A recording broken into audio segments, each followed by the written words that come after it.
পাঁচ মা কাইটা গেল মনে হয়। এদিকে আসুন ভাই, বাইরে দিন আমরা না দেখাইলাম, সমস্যা নাই। হাঁস আছে তো তুই না? 200 মানে 200 দিয়ে কি শুরু করছিলেন নাকি?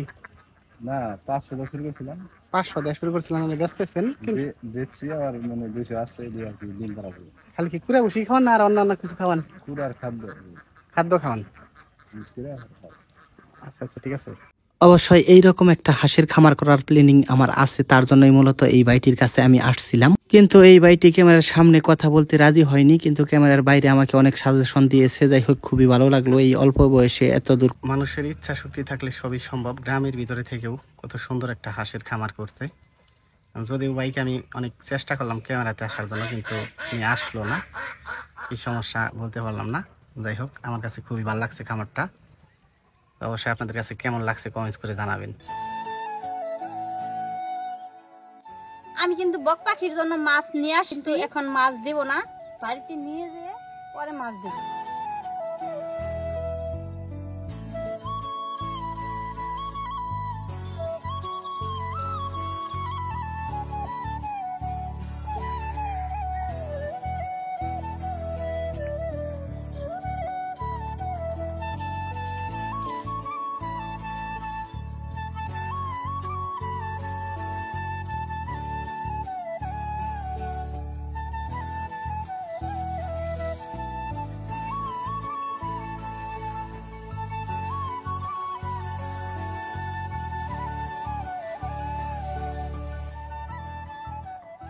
বক পাখি কিন্তু প্রতিদিন একাই আসে বাড়িতে, আর আজকে কিন্তু আসে নাই, তার জন্য আমি মাঠে যাইয়া ওকে ডাইকা নিয়ে আসলাম।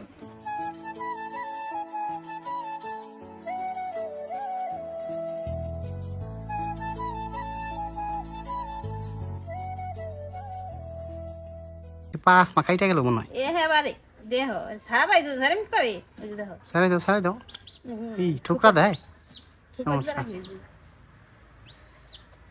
কি বাবু এইভাবে ফেসাইলো কেমনে? এই সুতে আল্লাহ কোন ফুলা এখানে দিছে ভিতরে, আমাদের স্বামী এত দেয় নাই। তুমি একটু ধরো। কিভাবে ফেসাইছে? সুতা ওইখানে গেল কেমনে? খারা খারা খারা, আমি তোরে এটা ছাড়াই দিতেছি। স্বামী একে ওইটার ভিতরে সুতা দিছিল আসমাই করে। দিতেও পারে, কড়া ফুলা হানে দেখবার যায় যে, দেখছো? হ্যাঁ হ্যাঁ, কত সুতে এত লম্বা সুতা ফেসাইছে। আরে ঠোকরা মারে। হ, দেখো না ঠুকরা দেয়, এবারে কিবা করে হালাই দেয়। বালা বাজা তো সুতা ছাড়াই দিলাম, বালা নাগে না। ছাইরা দাও। কি করছে?